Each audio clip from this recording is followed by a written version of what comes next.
गइसक्नु भयो। हाम्रो चाहिँ अब हामीले यो तयार गर्यौँ हजुर हुन्छ। अब हामीले सिधै सवालमा गयो होइन, यो सबैलाई थाहा भइसकेको दोहोरिने कुरै हो। सवालमा चाहिँ अघि भने जस्तै एउटा विषयगत सवाल एउटा सम्बन्धगत सवाल छ। विषयगत सवालमा चाहिँ परिवारको सदस्यहरू बिचको अंशवण्ड सम्बन्धी विवादलाई कसरी समाधान गर्ने र परिवारको सदस्यहरू बिचको आपसी सम्बन्ध कसरी सुमधुर र दीर्घकालीन गराउने, यो चाहिँ हाम्रो दुईटा सवाल भयो है। यो सबैको सेम होला। अडानमा चाहिँ बुबा र छोराको जेठो छोराको अडान, यहाँ यो चाहिँ दोस्रो पक्ष बनाएको छौँ हामीले होइन।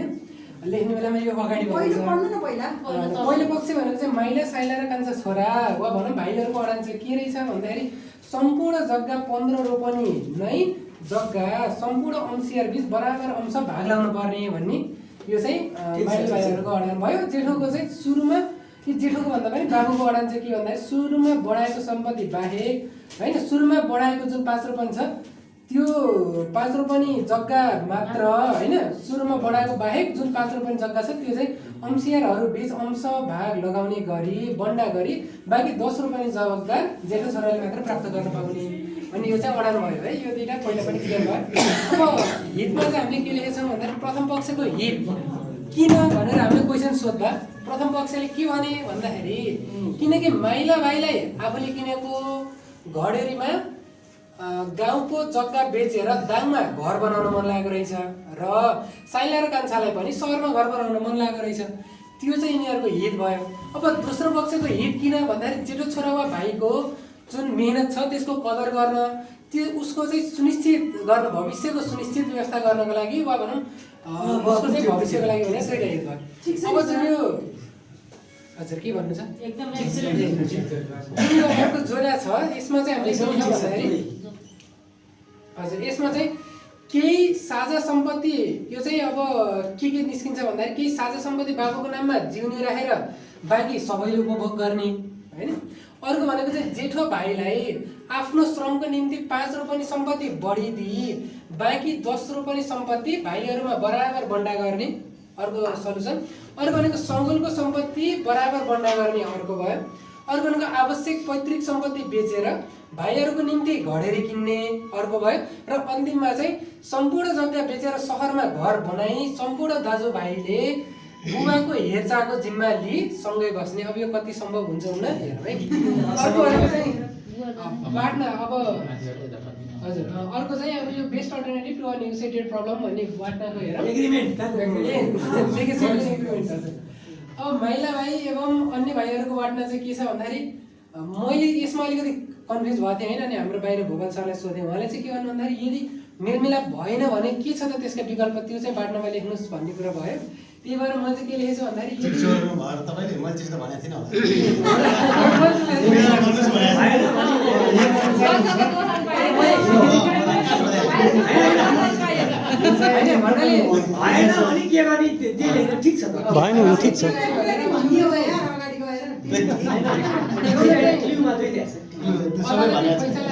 अदालती फैसला मार्फत सम्पूर्ण सम्पत्तिलाई बराबर भाग लगाउने जस्तो होइन। मैले पनि सम्झिँदा चाहिँ यो जस्तो मेलमिलाप भएन भने मैले के गर्छु भनेर मनमा खेलेका विकल्प हुन् जस्तो लागेर है।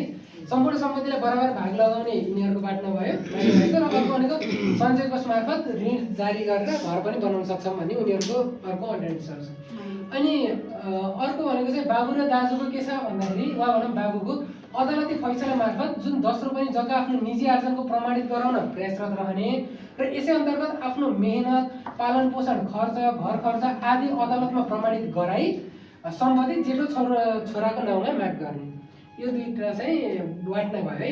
अब वाट्नामा चाहिँ के छ भन्दाखेरि वर्स्ट अल्टरनेटिभमा चाहिँ माइला भाइ र अन्य भाइहरूको वाट्नामा के लेख्यो भन्दाखेरि जुन यो दाजुको वाट्ना छ यो अदालती फैसला मार्फत 10 रोपनी दाजुकै नाममा भयो होइन भने यो चाहिँ यिनीहरूको लागि वाट्ना भयो।